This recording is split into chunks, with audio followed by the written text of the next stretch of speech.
Are you overwhelmed by debt and wondering if Chapter 7 bankruptcy might be the solution? If so, you're not alone. Hi, my name is Brody at Ascend Finance, and today I'm going to walk you through the essentials of Chapter 7 bankruptcy filing, what it is, how it works, and what you can expect along the way, including a new means test update that may happen in April, May, and/or November of 2026. If this is your first time here, consider subscribing, because we break down complex financial topics into simple plain language so you can actually take action and get out of debt. Now, before we get into it, if you're already wondering whether you qualify for Chapter 7, we built a free Chapter 7 means test calculator linked below. It's updated for 2026, takes about 2 minutes, and gives you a real-time estimate of whether you qualify. And if you don't qualify, don't worry, because in the next video, we'll walk through exactly how Chapter 13 works so you still have a clear path forward. Chapter 7 bankruptcy is often called a fresh start because it's one of the fastest ways to eliminate unsecured debts like credit cards and medical bills. It's not for everyone, and there are a few key things you need to understand before moving forward. Today, we're going to cover 5 things. First, how to qualify. Second, what does it cost? Thirdly, the difference between secured and unsecured debt. Fourth, whether you could lose your house, car, or other assets. And fifth, the full process from filing to discharge.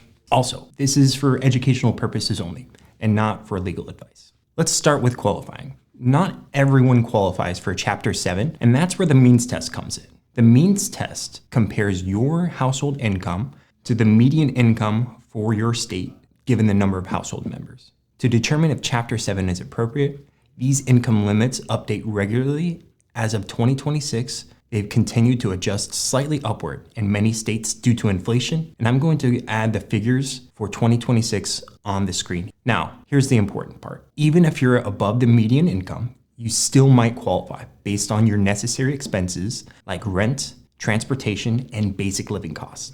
So, if you're unsure where you fall on the fastest way to get out of debt, there's a free Chapter 7 calculator below. It factors in income, expenses, and current thresholds and gives you a personalized estimate in minutes. And again, if it shows you don't qualify, that's exactly where Chapter 13 may come into play, which we'll break down in the next video.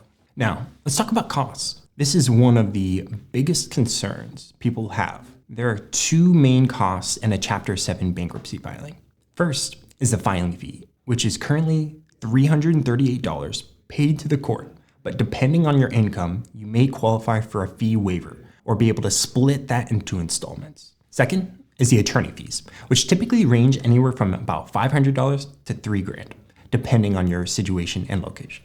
If you want a more personalized estimate, the calculator below also gives you a rough estimate for the cost range based on your profile. Some people do file without an attorney, which is called pro se. Chapter 7 is largely a form-based filing. But one of the biggest challenges there is the paperwork. There are a lot of forms and they need to be completed with full accuracy. Now let's talk about the types of debt. Not all debt is treated the same in a Chapter 7 filing. You have unsecured debt, which is things like credit cards, medical bills, and personal loans that are unsecured. These are typically fully discharged in a Chapter 7 filing.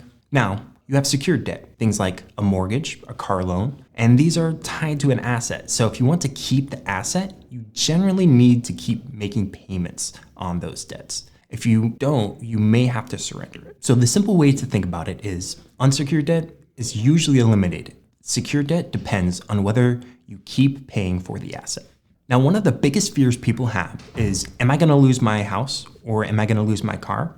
The good news is many people don't because of bankruptcy exemptions. These are protections that allow you to keep certain assets up to specific limits that may vary state by state, but typically include home equity, vehicle equity, personal belongings, and retirement accounts. This is where things get very case specific. So again, the calculator below can also estimate if you have any assets that may be at risk based off of your state and your situation. It is one of the easiest ways to get clarity before talking to an attorney. Now, let's walk through the process step by step. Most Chapter 7 cases take about 3 to 4 months from filing to discharge. Step 1 is deciding whether to file with an attorney or on your own. Step 2 is completing the required credit counseling course before filing. This usually takes a couple hours and is all done online.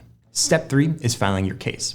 Once you file, something called an automatic stay goes into effect, which immediately stops collections, wage garnishment, and creditor calls. Step 4 is attending the 341 creditors meeting. This is not a court hearing. It is a short meeting where your trustee reviews your case and asks a few basic questions. Step 5 is completing the second financial education course after your filing. This focuses on budgeting and rebuilding. And finally, step 6 is receiving your discharge. This is where your eligible debts are often wiped out, usually within about 60 to 120 days after your 341 creditors meeting. Before wrapping up, let's quickly cover some pros and cons here. On the pro side, Chapter 7 is fast, often completed within a few months. It is one of the most affordable ways to eliminate large amounts of unsecured debt and gives immediate relief from collections. On the downside, it stays on your credit report for up to 10 years. There's a potential risk to assets depending on exemptions, and not all debts are discharged, like recent taxes, child support, and most student loans. Chapter 7 can be a powerful tool if you qualify. So if you're even considering it, the best next step to take is the free Chapter 7 calculator below. It will help you understand if you qualify, what it may cost, and whether your assets could be at risk. And if it turns out you don't qualify, don't worry, because in the next video, we're going to break down Chapter 13 step by step so that you know exactly what your backup plan is. If this helped you, I'd really appreciate a like or a subscribe. We're here to give you unbiased information so that you can get out of debt faster, cheaper, and with a real plan. Thanks for watching, and always remember, you have options.